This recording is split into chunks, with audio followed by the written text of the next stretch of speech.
Wise County in north central Texas, Denton County in north central Texas, until 2:30 p.m. At 11:27 a.m., Doppler radar indicated thunderstorms producing heavy rain across the warned area.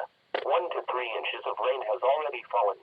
Flash flooding is expected to begin shortly. Some locations that will experience flooding include Plano, Carrollton, Frisco, Denton, Louisville, Flower Mound, The Colony, South Lake, Corinth, Highland Village, Trophy Club, Lake Dallas, Sanger, Lake Louisville, Briar, Little Elm, Roanoke, Pecan Acres, Carmen Pilot Point. Move to higher ground now. Act quickly to protect your life. Turn around, don't drown when encountering flooded roads. Most flood deaths occur in vehicles.